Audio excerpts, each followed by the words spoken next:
Kad pievienošanās sarunas ar kandidātu valsti ir pabeigtas, parlaments balso par šīs valsts iekļaušanu vai neiekļaušanu Eiropas Savienībā. Kad sadarbību uzsāka 6 sākotnējās dalību valstis, tās diez vai paredzēja grupas paplašināšanos līdz pašreizējam skaitam.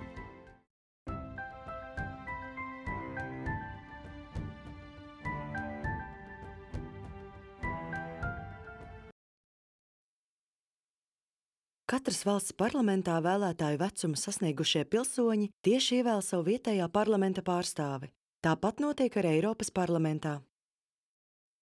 Eiropas parlamenta deputāti tiek ievēlēti uz 5 gadiem, ar tiesībām pārvēlēt. Eiropas parlamentā.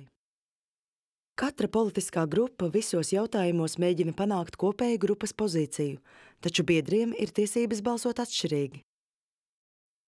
Tāpat kā ikvienas valsts parlamentā, vairums deputātu strādā vienā vai vairākās komitejās, kas sagatavo likumus vai citus dokumentus apspriešanai plenārā. Eiropas parlamenta deputāts var piedalīties parlamentārā delegācijā uz valstīm, kas nav Eiropas Savienības sastāvā, tādējādi popularizējot pasaulē Eiropas demokrātijas modeli.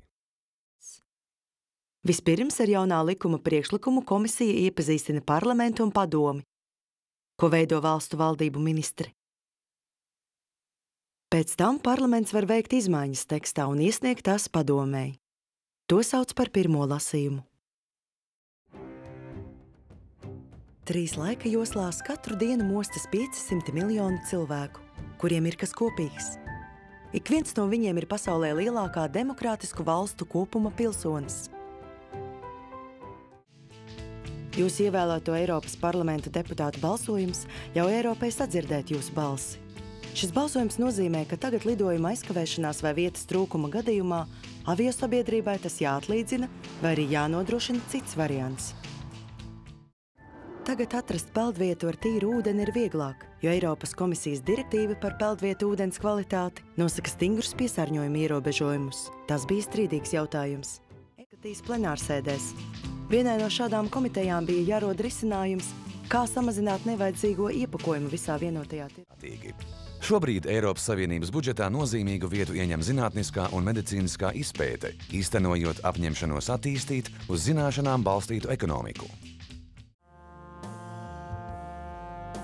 Arī izpildvaras sadarbojas nelegālu darbību noteikšanā un izsekošanā. Parlaments piešķir arī Saharova balvu par uzskatu brīvību cilvēkiem, kuri cīnījušies par cilvēktiesībām un vairojuši taisnīgumu pasaulē.